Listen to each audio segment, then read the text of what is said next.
You know, for as long as we've had campfires, we've told stories of monsters, things lurking just beyond the light, in the deep dark forests, on the highest mountain peaks, and in those cursed corners of the world we're all warned to stay away from.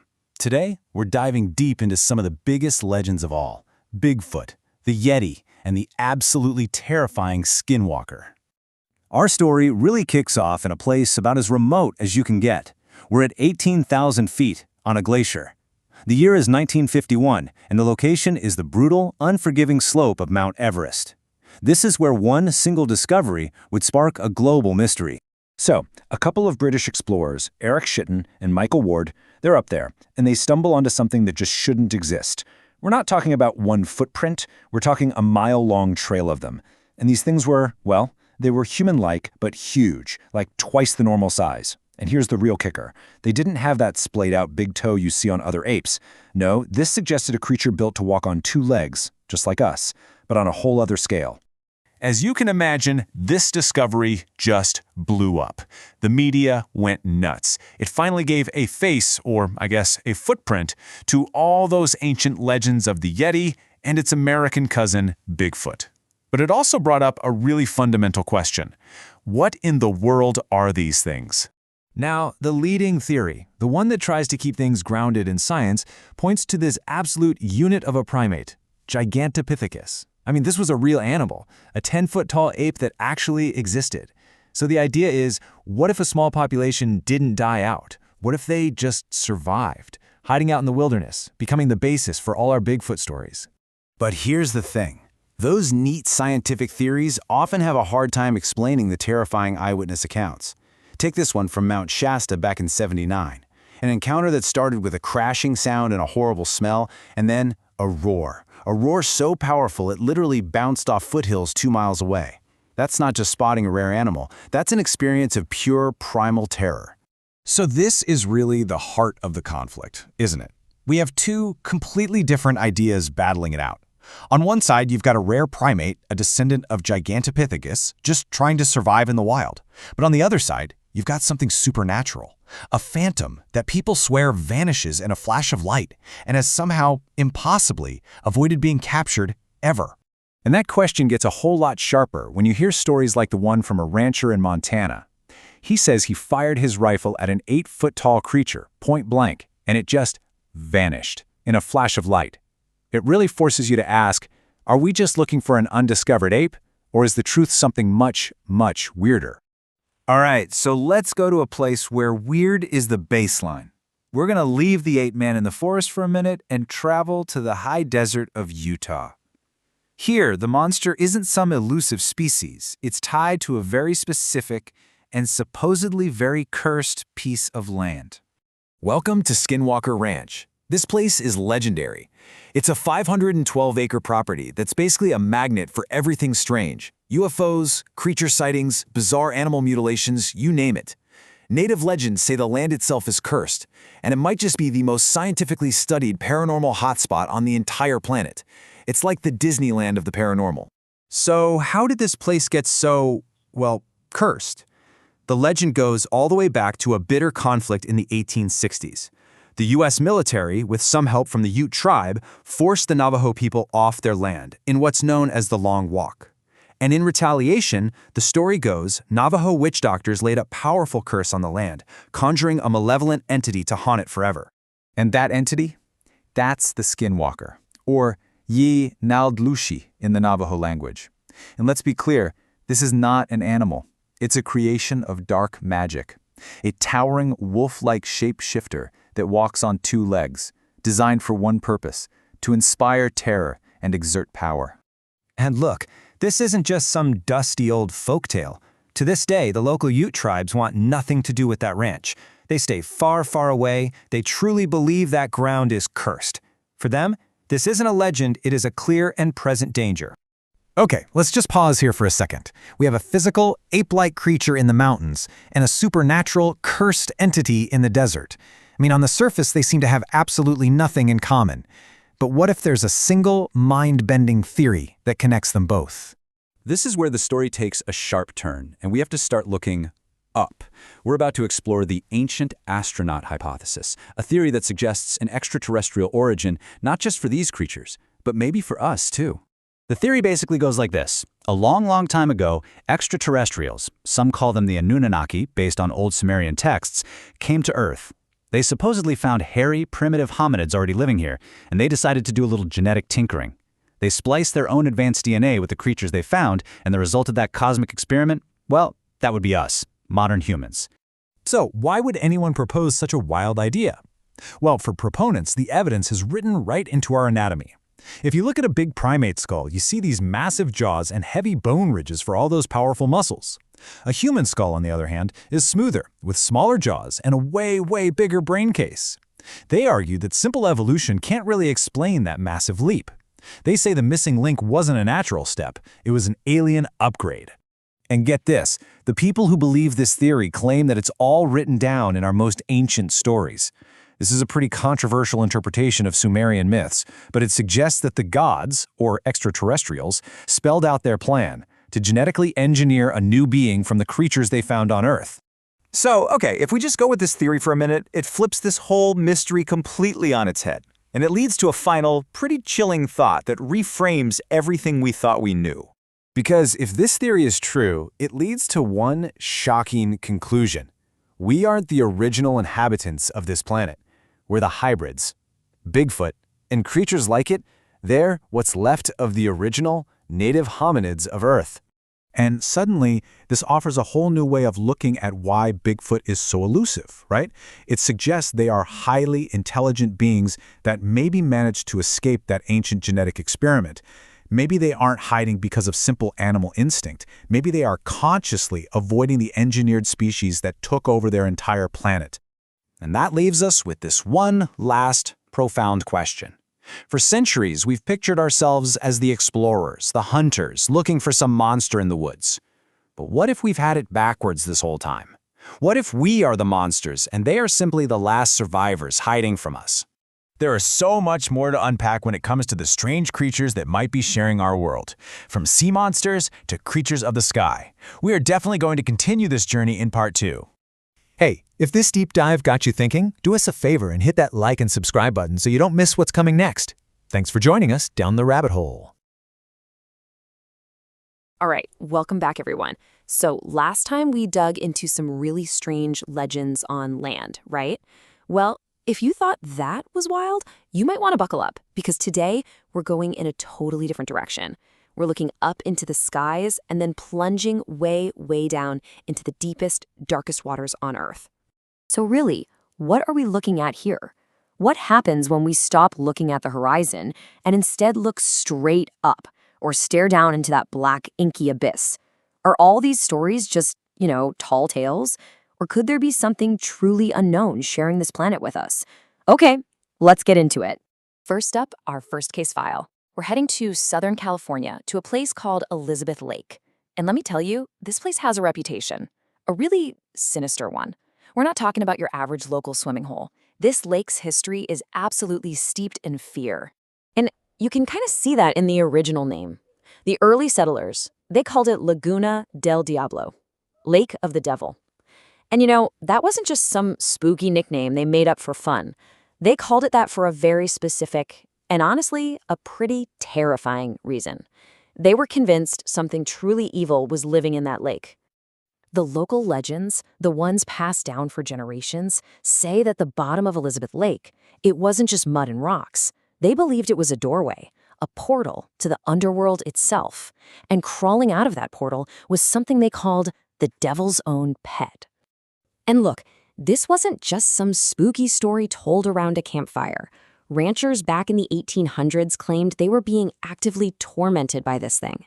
They said this beast would literally rise up out of the lake, snatch their cattle, and threaten anyone who dared get too close. This is what became known as the Thunderbird. And what's really wild is that the way they described it, it's almost an exact match for a creature that was seen down in Tombstone years before. So this wasn't just a one-off thing. So you can imagine, one of these ranchers finally had enough. He decides he's going to hunt this thing down. He finds it, lines up his shot, pulls the trigger, and this is where the story goes from strange to completely unbelievable. The bullets didn't even scratch it. They say they just bounced right off. And that encounter gave us this incredibly bizarre, detailed description of the Thunderbird. The witnesses said its hide seemed, well, metallic.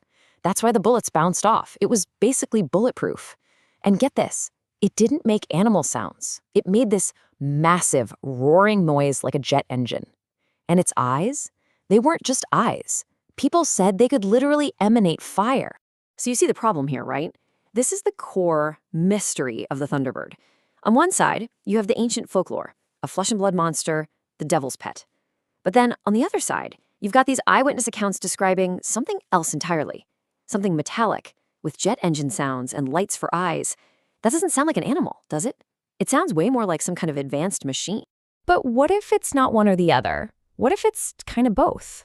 There's this really fascinating theory called cultural tracking, and the idea goes something like this. What if these unexplained phenomena, maybe UFOs, don't have one set form? What if they show themselves to us in a way our brains can actually process, using images from our own culture and myths? So to ancient people, it might look like a fiery chariot. To someone in medieval times, a dragon. And to a rancher in the Old West, a giant monstrous bird. Okay, so that's one theory, something unknown masking itself as a legend. But now let's shift gears. What if some legends aren't masks at all? What if they're actually sightings of creatures that, by all accounts, should have died out millions of years ago? Yeah, I'm talking about dinosaurs. So we all learned this in school, right? About 65 million years ago, a giant asteroid slammed into the Earth. Boom, mass extinction. The dinosaurs get wiped off the map. End of story. The end of an era. But was it really the end for every single one of them? That's the story we've always been told, but now people are starting to question it. What if that extinction event just wasn't as tidy as the textbooks make it sound? What if some of them actually made it? I mean, think about it. We know for a fact that some ancient creatures are still around. Just look at the shark. That design is so perfect. It's been swimming in our oceans for hundreds of millions of years. It lived through not just one, but several mass extinctions. And what about the alligator? Another perfect example of a living fossil. They look almost exactly the same as their ancestors did when they were walking around with T-Rexes. They are literally a living link to that prehistoric world. But maybe the most mind-blowing example of all is the Coelacanth. This is a fish that scientists were absolutely certain had died out with the dinosaurs. They only knew it from fossils. And then, in 1938, a fisherman catches a live one. Can you imagine?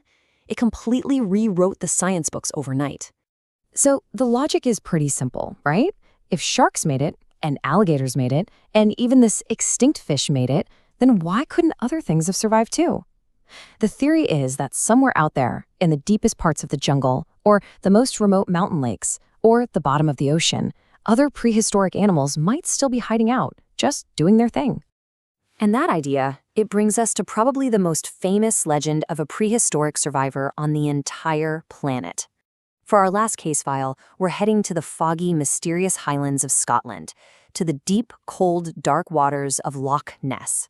Now, this isn't some news story that popped up with the internet. Oh no. The legend of a monster in Loch Ness is ancient. We're talking almost 1,450 years old. In fact, the first time it was ever written down was way, way back in 565 AD, and the person who wrote about it would eventually be known as Saint Columba. So the story in his biography is pretty dramatic. It says St. Columba showed up and saw a group of locals burying a man. They told him the poor guy had been attacked and killed by a water beast while he was swimming. Just then, the beast pops up again and starts heading for one of Columba's followers. So he supposedly holds up his hand, makes the sign of the cross, and just commands the creature to go back. And according to the legend, it actually listened. You know, one of the reasons this legend has survived for so long is the loch itself. I mean, it is the perfect hiding place. This thing is massive, 23 miles long, and it's deep, like over 800 feet deep in spots. The water is full of peat, which makes it super dark and dense. Visibility is practically zero. A whole family of giant creatures could be living down there, and we'd probably never, ever see them. So the big question is, what is Nessie? Is it a surviving plesiosaur, a living relic from the age of dinosaurs? Or, and this sounds familiar, doesn't it? Is there something else going on? Just like at Elizabeth Lake, it turns out there have been a ton of UFO sightings over Loch Ness. People report seeing these weird, bright lights hovering right over the water. So could the mystery at the bottom of the lake actually be connected to a mystery from high up in the sky? So let's recap. We've got a metallic, bulletproof bird that sounds like a jet engine. We've got stone-cold proof that prehistoric animals can survive against all odds. And we have a monster in a famous Scottish loch that might be something far stranger than a simple dinosaur. You start to see how the lines between what's real, what's a myth, and what's technology, they get really, really blurry. It really makes you wonder, doesn't it? Our world might be hiding some absolutely incredible secrets right in plain sight. So are these just a few weird separate stories, or are they all little pieces of a much, much bigger puzzle? The search is far from over. We're going to keep digging in part 3, so make sure you like and subscribe so you don't miss it. All right, in our last explainer, we were trekking through forests and climbing mountains looking for legends. Today, we're leaving solid ground completely behind. We're plunging straight down into the abyss, a place where the light doesn't reach and the monsters might just be real. Let's open up these case files. You know, we hear the stories, sailors' warnings, ancient myths. We've been telling tales about the sea for centuries. But what if they weren't just tall tales? Tonight, we're taking a closer look at 3 of the most terrifying creatures ever said to swim in our oceans. First up, we've got a creature that is, well, literally biblical in scale, and its job is even more terrifying. We're talking about the Leviathan. I mean, the name alone just sends a shiver down your spine, doesn't it? So what exactly was the Leviathan? Well, the descriptions are all over the place. Some say it was a giant serpent, others a dragon. Some even say it was like a huge crocodile. But the one thing every story agrees on, it was this ancient, chaotic beast from the bottom of the sea, the kind of thing that represents the wild, untamable power of the ocean itself. But see, this is where the story gets really creepy. The Leviathan wasn't just some big animal. According to the legends, it had a purpose. It was a warden, a guard posted at a gateway deep, deep in the ocean, a portal leading to, well, a much scarier place. That's what makes this monster so much more sinister than the others. Okay, so let's move on to our next case file. We're going from a cosmic gatekeeper to what you could call a biological nightmare. We are talking about the Hydra, a creature famous for being pretty much impossible to kill. The Hydra comes to us straight from Greek mythology, a sea serpent with a whole bunch of heads, and one terrifying party trick: it could regenerate. Just try to imagine fighting that. Every time you land a good hit and slice off a head, it just gets stronger, angrier, and now you've got 2 heads snapping at you instead of 1. That was the impossible problem that the hero Hercules had to solve. So how do you beat a monster that can't be beaten? Turns out, you gotta be smart. Hercules figured out he couldn't just keep chopping. As soon as he'd slice off a head, his nephew would jump in with a lit torch and burn the stump, cauterize the wound so a new head couldn't grow back. It's a perfect example of brains winning out over just brute force. But hang on a second, let's really think about that. A creature that can regrow entire heads and fast? That's weird, to say the least. It doesn't really sound like any animal we know of. So what if the story of how it was defeated is actually a hint, a clue about where this thing really came from? And this is a really fascinating modern take on the myth. Maybe the Hydra wasn't magical. Maybe it was biological, some kind of genetic experiment that went horribly wrong. Or maybe, depending on your point of view, it went perfectly right. A creature with such a bizarre biology that the only way for people to remember it was to preserve it in a legend. For a final case file, we're heading north, way up into the freezing, stormy waters off the coast of Norway and Iceland. This is the home of a monster known for one thing above all else: its sheer, unbelievable size. This is the Kraken. So unlike the serpent-like Leviathan or the multi-headed Hydra, the Kraken was all about pure, raw power and scale. The old Scandinavian folklore is just packed with stories about this thing, a monster so huge it made the biggest ships of the day look like little toy boats. And the thing is, the Kraken was dangerous in 2 completely different ways. You had the obvious danger, right? It could physically attack a ship, wrap its tentacles around it, and just splinter it to pieces. But then there was the other threat. If a creature that massive just decided to dive, it would create a whirlpool so powerful it could suck your ship down to the bottom, whether it meant to or not. I mean, just let that sink in for a minute. This thing was supposedly so enormous that sailors said they would mistake its back for a new island on their maps. Can you even imagine that? Sailing up to what you think is land and then the island moves? It's a scale that's almost impossible for our minds to even process. So we've gone through 3 incredible legends from the deep ocean. A gatekeeper to another dimension, a genetic anomaly, and a beast of impossible size. So are these just spooky stories we tell each other? Or do they point to something more? Because when you put them all side by side like this, you start to see a pattern, don't you? None of these are just animals. The Leviathan is connected to another world.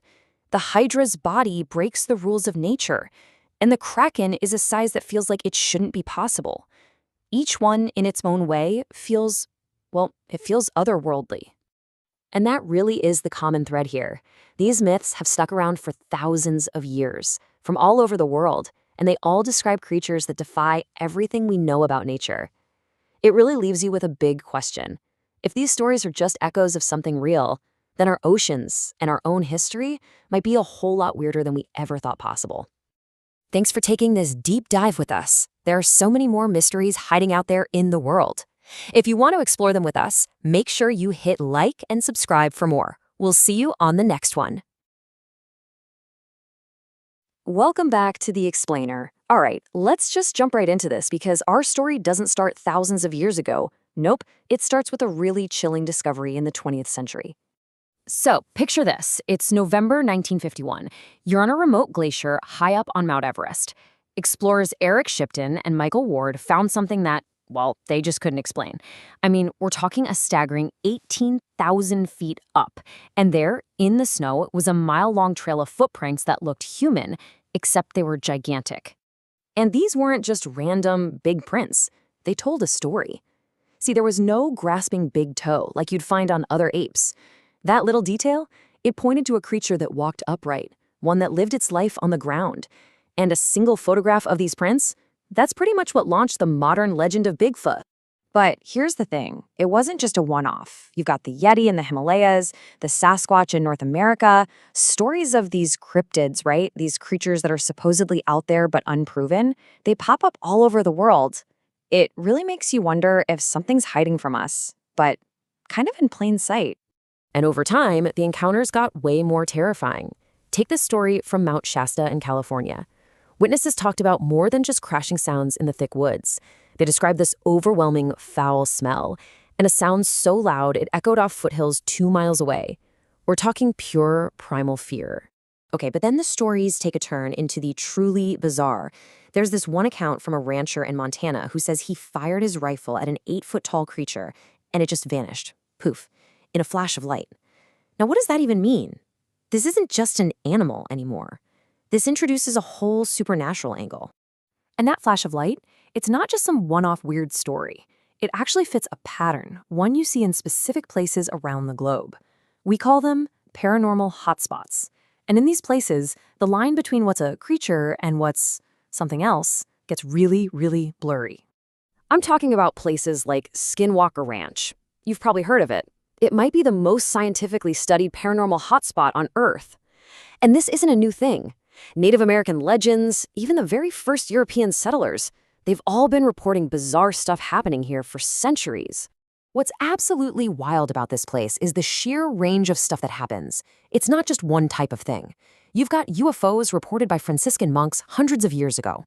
Then you have modern-day cattle mutilations and people running into, well, invisible beasts. And it seems like all this high strangeness centers on the very creature the ranch gets its name from. Yeah, the legend goes that way back in the 1860s, after a big land dispute, some Navajo witch doctors actually conjured this thing to curse the land. And that curse is something the local Ute tribe takes very seriously, even today. They stay away, convinced that ground is just deeply, deeply cursed. So you see this connection, right? Cryptids and UFOs all in the same place. But that's not just a Skinwalker Ranch thing. Nope. It's a pattern we see in other hotspots too, and it forces us to ask a pretty wild question. Let's go back to the 1800s, near Elizabeth Lake in California. Now, the early colonists had a nickname for it: Laguna del Diablo, Lake of the Devil.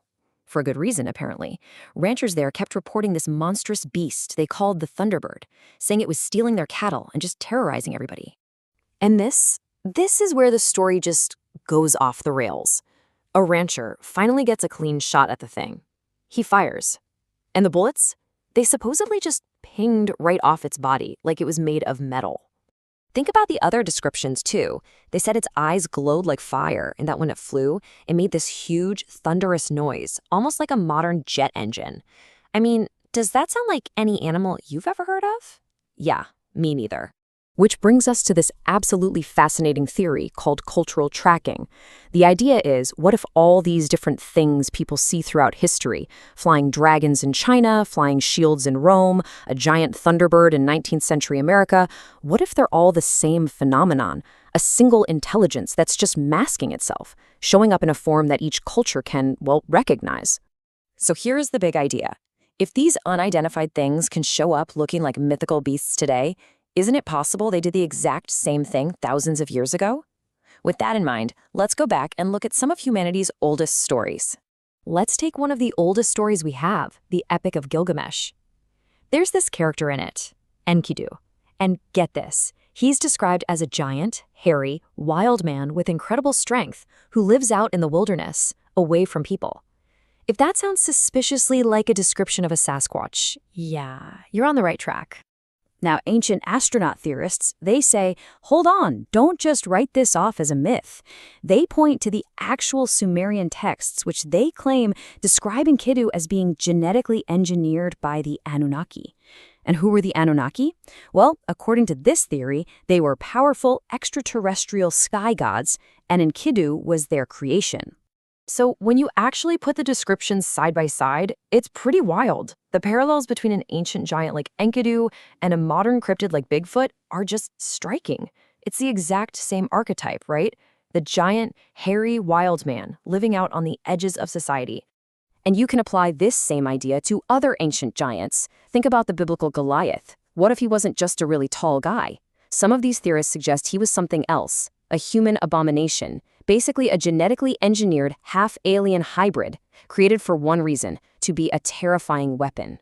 Okay, but this whole theory that aliens were creating these giant hybrids like Enkidu and Goliath, it leads to one last huge twist. And this one, it flips the whole story completely upside down. Just look at the skulls. Seriously, you take a large ape, like a gorilla or the extinct Gigantopithecus. They have these massive jaws and big ridges on their skulls to hold all those powerful chewing muscles. But a modern human skull? Totally different. We have this huge, smooth cranium and a tiny little jaw. The jump from one to the other, evolutionarily speaking, is just massive. So, what if that huge difference isn't just about millions of years of slow evolution? What if the missing link that scientists have been looking for forever, what if it's not a fossil at all? What if it was an event? An act of genetic intervention by someone or something not from here? And that brings us to the ultimate twist. Get ready for this. What if Bigfoot isn't the weird one? What if creatures like Sasquatch? What if they are the original, naturally evolved hominins of planet Earth? This theory suggests that we, modern humans, are the actual hybrids, that we were the ones genetically altered by the Anunnaki to be made in their image. Which leaves us with a pretty chilling final thought, doesn't it? Maybe Bigfoot is so elusive, maybe it hides from us, not because we're afraid of it, but because it's afraid of us. Maybe it has some kind of ancestral memory of a time when our creators came down from the stars and changed everything on this planet. If that idea kind of blew your mind, do us a favor and hit that like and subscribe button for more explainers like this. All right, welcome to The Explainer. Today, we are diving into a theory that is genuinely mind-bending. It connects the origins of humanity with that legendary creature we all know as Bigfoot. Just listen to that. That's from a terrifying encounter back in 1979 on Mount Shasta. Accounts like these have been fueling a mystery for decades. What on earth is this giant, elusive creature hiding out in the most remote corners of our world? So how did this all start? Well, the whole phenomenon really just exploded into public consciousness in the middle of the 20th century. And it all began with a really strange discovery high up in the Himalayas. And that one photo, man, it kicked off a global sensation. Pretty soon, sightings of these creatures, whether you call them Bigfoot, Sasquatch, or the Yeti, were just flooding in from all over the planet. But here's the thing. After decades of searching, one crucial piece is always missing: the creature itself. To try and explain all these sightings, some researchers started digging. And they didn't look to the stars, not at first anyway. They looked way, way back into our own prehistoric past. And what they found was this thing, Gigantopithecus. Now, this isn't some made-up monster from a movie. This was a real, honest-to-goodness giant ape. We're talking a 10-foot-tall primate that actually roamed the Earth. It's the largest one we've ever known to exist. So you look at that, and the theory seems pretty straightforward, right? The resemblance is just uncanny. The idea is that Bigfoot isn't some new mystery, but simply a modern-day Gigantopithecus, a relic from a lost world that somehow, against all odds, managed to survive. But here is where the story takes a really wild turn. Because when you compare that ancient ape to, well, to us, something just doesn't add up. There's a puzzling inconsistency that flips this whole mystery on its head. Okay, so let's break this down. Giant apes, like Gigantopithecus, their skulls were built for one thing: pure, brute power. You've got massive jaws, these big bone crests for anchoring huge muscles. But the human skull? It's a whole different ballgame. Ours is built for intelligence with this massive cranial cavity for a super complex brain. That's not a small step in evolution, that is a gigantic leap, one that some say just couldn't have happened naturally. So, that brings us to the big question. What could possibly account for such a dramatic and, frankly, rapid change in our own species? What made us so fundamentally different from all our primate relatives? And this is where ancient astronaut theorists jump in with an answer that is, well, it's pretty shocking. They propose that the missing link in our evolution isn't a fossil we have yet to dig up. They say it was an extraterrestrial intervention. This theory suggests that our own origin story is way, way stranger and more extraordinary than anything we learned in school. Okay, so here's how the story goes. Ancient alien visitors, maybe the Anunnaki you read about in Sumerian texts, they show up on Earth. They find a planet already populated by these primitive, hairy, ape-like hominids. And then they decide to use these native creatures as a genetic starting point to engineer us. But hold on. If that's true, if we're the result of some kind of cosmic upgrade, that leaves one giant, unanswered question, right? What about the control group? What happened to the original creatures that didn't get the alien DNA splice? The ones that were left behind? Well, according to this theory, they are still here. They're living out on the fringes, hiding in the shadows of our world. And yeah, we have a name for them: Bigfoot. And just like that, the whole legend gets reframed. Bigfoot isn't some monster anymore. In this story, they're fugitives. Fugitives from an ancient cosmic event. If you think about it through this lens, their elusive nature suddenly makes perfect sense. It's not just a coincidence. For thousands of years, these creatures have been actively avoiding us, staying as far away as possible. I mean, think about it. For a creature to stay so completely hidden from a global civilization of 8 billion people with satellites and drones and cameras everywhere, that's not just simple animal instinct. That suggests a level of cunning, of genuine intelligence. And this leads us to the final and most provocative thought of all. What if Bigfoot is so elusive, not because we're hunting some monster, but because they, the original inhabitants of this planet, are hiding from what we, the alien hybrids, have become? Whew, that is a lot to think about. If you found this journey into the unknown as fascinating as I did, do me a favor and hit that like button, and subscribe for more explainers that break down the world's biggest mysteries.